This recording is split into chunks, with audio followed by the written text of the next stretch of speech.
at a fascinating little lot of 10 early to mid 19th century juvenile chapbooks and pamphlets. All of these publications were aimed at children in the United States prior to the Civil War.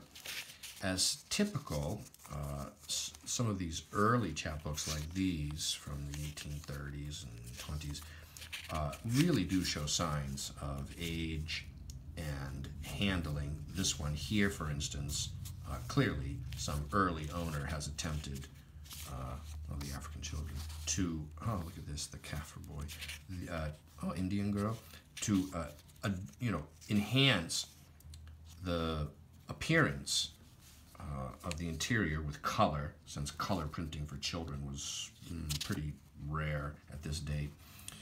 This is interesting here, Peterborough, Mass. Presentation from 1827 to a child from his mother.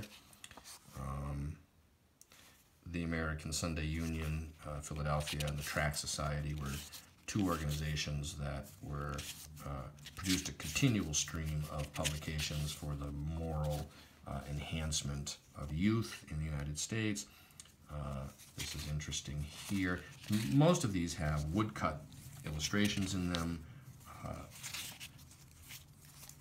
which are fascinating in their own right, separate from the publication itself.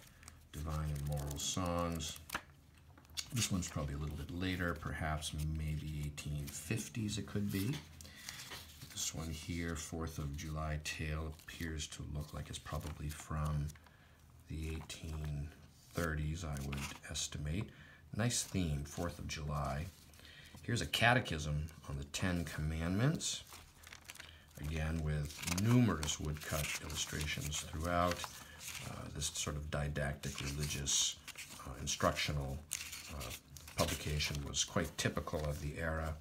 Here we have narrative of Catherine Yates. She died at age 15, so death was a theme in juvenile publications in the 19th century in a manner that it's less common today. This is interesting. Village school. Nice theme here, like a interior scene of a woman at a table in a chair instructing young girls. That's quite interesting. Primitive little woodcut illustrations in these often. It's almost really, yeah, it's folk art is what it is. Sometimes these woodcuts are actually signed in the block down at the bottom.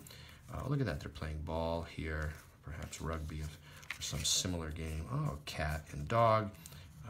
You see a lot of domestic animals in juvenile publications of this era. A lot of illustrations of books, typically. The final item here is this Claremont, New Hampshire, published by the Claremont Manufacturing Company. And again, it's a didactic, sort of instructional publication. 1839, that's a very, very interesting imprint for New Hampshire. The paper is browned, but the item itself is quite interesting and sound and well preserved, with a publisher's list of publications on the back. And this lot here is available now online from me, Brian DiMambro.